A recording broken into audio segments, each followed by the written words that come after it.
నమస్కారం నటకుమార్ గారు. నమస్కారం సార్, ఆంధ్రప్రదేశ్ రాష్ట్రంలో deputy speaker versus deputy CM అనే రచ్చ జరుగుతుంది. అంటే నిజమేనంటారా? 13 ముక్కల ఆట తప్పంటారా, ఒప్పంటారా? పరిస్థితి ఏంటి అసలు? అది చంద్రబాబు నాయుడు గారు చెప్పాలా. రాష్ట్రంలో గామ్లింగ్ అనేది ఫ్రీ చేశారా, రాష్ట్రంలో లైసెన్స్ ఇచ్చారా అనేది చంద్రబాబు నాయుడు గారు చెప్పాలా.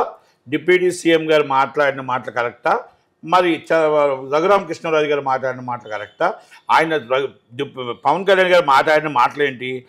పలానా వ్యక్తి మీద కంప్లైంట్స్ వచ్చాయి, ప్యాకార్ట్ ఆడిస్తూ సివిల్ డిస్ప్యూట్లో సెటిల్మెంట్ చేస్తున్నారు కాబట్టి ఎస్పీ గారికి చెప్తూ డీజీపీ గారికి ఏమడిగారంటే, ఒక డిప్యూటీ సీఎంగా ఆయన మీద ఎంక్వైరీ చేసి యాక్షన్ తీసుకోండి, సామాన్య పౌరుడు కూడా తీసుకోవచ్చు, నేను కూడా ఎంక్వైరీ చేసి యాక్షన్ తీసుకోమని చెప్పే రైట్ నాకు ఉంటుంది. ఆయన డిప్యూటీ సీఎం, ఆ కూటమిలో కీలక వ్యక్తి. కొంతమంది మాట్లాడుతున్నారు పవన్ కళ్యాణ్ గారి హోమ్ మినిస్టర్ గారిని హైజాక్ చేస్తున్నారు, హోమ్ మినిస్టర్ గారి పనులన్నీ పవన్ కళ్యాణ్ గారు చేస్తున్నారని. హోమ్ మినిస్టర్ గారి పనిలో, చంద్రబాబు నాయుడు గారి పనిలో ఇంకొక చేయట్లేదు. ఆయన ప్రతి దాంట్లో అక్కడ తప్పు జరిగింది కాబట్టి దాన్ని చేసే రైట్ ఉంది కాబట్టి, కూటమిలో కీలక వ్యక్తి కాబట్టి, ఆయన పంచాయతీరాజ్ శాఖ మంత్రిగా ఉన్నా మీరు ఆ పని చేసి ఎంక్వైరీ చేసి రిపోర్ట్ చేయండి, యాక్షన్ తీసుకోండి అన్నారు. అంటే ఎనీ పర్సన్ మన కంప్లైంట్ ఇస్తాడు, ఎంక్వైరీ ప్లస్ టేక్ యాక్షన్ అంటాం. అంటే మీరు డైరెక్ట్గా ఆర్డర్ పాస్ చేసి మీరు తీసేయండి అని చెప్పలేదు ఆయన. మరి రఘురామకృష్ణరాజు గారు ఏమంటారు? 13 ముక్కల ఆట గామ్లింగ్ కాదు, 13 పక్కలు ప్యాకెట్ ఆడుకోవచ్చు, మా ఈస్ట్ వెస్ట్లో ఆడుతూనే ఉంటారు ప్యాకెట్. మరి అలాంటప్పుడు మరి చంద్రబాబు నాయుడు గారికి చెప్పి రాష్ట్రం అంతా మొత్తం టోటల్ గామ్లింగ్ లైసెన్స్ ఇస్తే అయిపోయి కదా. అది నిర్ణయం చంద్రబాబు నాయుడు గారు తీసుకోవాలి. డిప్యూటీ స్పీకర్ గారు రాజ్యాంగ పదవిలో ఉంటూ ఆయన పొలిటికల్ మాట్లాడకూడదు. మరి ఆయన ఎందుకు మాట్లాడినా సమాధానం చెప్పాలి. చాలామంది కొంతమంది కామెంట్ చేస్తున్నారు పవన్ కళ్యాణ్ గారి మీద. చేసే వాళ్ళకి ముందు ఒకటి చెప్తున్నా, ఆయన మాట్లాడిన మాటలు మీరు ఒకరికిచ్చకండి. ఆయన మాట్లాడిన మాటలు ఏం చెప్పారు? డిప్యూటీ సీఎంగా, ఆయన సామాన్య వ్యక్తిగా, ఒక పార్టీ ప్రెసిడెంట్గా ఆయన అడిగింది ఏంటి? భీమవరంలో ప్యాకాట విచ్చలవిడిగా అవుతుంది, సూర్య అనే వ్యక్తి మీద కొన్ని ఆరోపణలు వచ్చాయి, ఆయన సివిల్ సెటిల్మెంట్లో తలదూరుస్తున్నాడు కనుక దయచేసి ఎంక్వైరీ చేసి యాక్షన్ తీసుకోండి అని చెప్పారు. అది ఆయనకి ఆ రైట్ ఉంది. చంద్రబాబు నాయుడు గారు రైట్ తీసుకుంటారా, డీజీపీ గారు తీసుకుంటారా లేదా? డీజీపీ అది కాదు, డీజీపీ గారికి ఆర్డర్ పాస్ చేసే రైట్ పవన్ కళ్యాణ్ గారికి లేదు కాదు. పవన్ కళ్యాణ్ గారు ఆర్డర్ పాస్ చేయలేదు. పవన్ కళ్యాణ్ గారు ఎంక్వైరీ బట్ టేక్ యాక్షన్ చేసి మరి రిపోర్ట్ ఎవరైనా అడుగుతారు, నేను అడుగుతాను, మీరు ఏ యాక్షన్ తీసుకున్నా నాకు రిపోర్ట్ ఇవ్వండి అని అడుగుతాను. నాకు పౌరుడిగా నాకు రైట్ ఎంత ఉందో పవన్ కళ్యాణ్ గారికి అంతే ఉంటుంది. ఇంకా ఆయన డిప్యూటీ సీఎం, ఆయన ట్రాన్స్ఫర్ చేయని అని అడగలే, ఆయన సస్పెండ్ చేయమని అడగలా, ఎంక్వైరీ చేయమన్నారు. తప్పు అయితే తేలిస్తే కంపల్సరీ యాక్షన్ తీసుకోవాలి. మరి రఘురామకృష్ణరాజు గారు ఆయన చాలా మంచివాడు, చాలా సౌమ్యుడు, అసలు ఏ దాంట్లో కూడా ఏ గొడవలు పెట్టడు, చాలా మంచివాడు కాబట్టి దయచేసి పవన్ కళ్యాణ్ గారికి ఎవరు తప్పుడు సమాచారం ఇచ్చారు అన్నారు. ఓకే, మంచివాడైతే మంచిదే.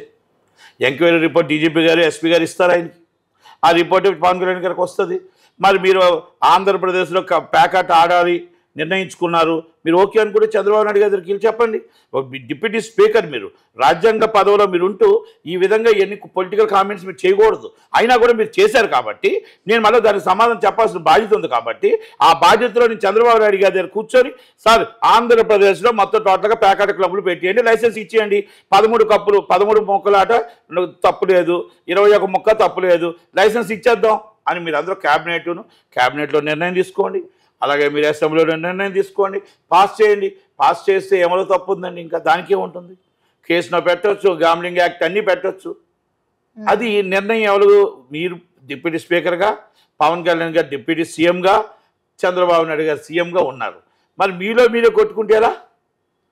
డిప్యూటీ సీఎంగా ప్రజలు నష్టపోతున్నారు, ఇలాంటి ప్యాకెట్లో చాలామంది చచ్చిపోతున్నారు, ఆత్మహత్యలు చేసుకుంటున్నారు అనేది ఆయన ఉద్దేశంలో పవన్ కళ్యాణ్ గారు ప్రజల కోసం, ప్రజలను ఉద్దేశించి ఆయన చెప్పారు. మీరు ఒక వ్యసనానికి అలవాటు పడిపోయిన వాళ్ళకి ఇది మా హాబీ, మా అలవాటు ఈస్ట్ వెస్ట్లో అని మీరు చెప్తున్నారు. అంటే ఏది కరెక్ట్ అని ప్రజలు నిర్ణయం తీసుకుంటారు? ప్రజలకు కావాల్సింది ఏంటి? ఇది మీ హాబీలు కావాలా, ప్రజల ప్రాణాలు కావాలా అనేది పవన్ కళ్యాణ్ గారి మాట కరెక్టా, మీ మాట కరెక్టా?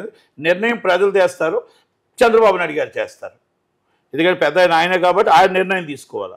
అంతే తప్ప పవన్ కళ్యాణ్ గారు ఏదో అన్నారు, అదన్నారు, ఇదన్నారు అని చాలామంది యూట్యూబ్లో అట్లా చెప్తున్న వాళ్ళు తప్పు. ఆయన మీ హోమ్ మినిస్టర్ గారు అనిత గారిని హైజాక్ చేయలేదు. ఆమె పోస్ట్ ఆమె ఉదయం నుంచి పాపం ఉదయం లెగిస్తే ప్రతి ఒక్క ఇన్సిడెంట్ జరిగినా కూడా ఆమె వెళ్తుంది, వస్తుంది, మాట్లాడుతుంది, తప్పకుండా అన్నీ పరిష్కరిస్తామని చెప్తూ ఉంది. ఎక్కువ టీవీలో కనిపించింది ఎక్కువ హోమ్ మినిస్టర్ గారే, ఎక్కువ పరిష్కారం చేస్తుంది హోమ్ మినిస్టర్ గారే. ఉదయం లెగిస్తే ఎక్కడికైనా పాపం ఏ ప్రోగ్రామ్కైనా వెళ్తుంది ఆమె. కాబట్టి ఆమె పోస్టు పవన్ కళ్యాణ్ గారు ఎక్కడ హైజాక్ చేస్తున్నారండి? ఒక్కసారి అర్థం చేసుకోండి. అలాగే రఘురామకృష్ణరాజు గారు కూడా అర్థం చేసుకుంటారని. మీ కూటమిలో మీరే గొడవలు ఆడుకోకుండా, అసెంబ్లీలో గొడవలు ఆడుకున్నట్టు గొడవలు ఆడుకోకుండా, పవన్ కళ్యాణ్ గారి మాటలు వక్రీకరించకుండా, పవన్ కళ్యాణ్ గారి మాటలు అర్థం చేసుకొని నిర్ణయం తీసుకుంటారని మనవి. Thank you very much.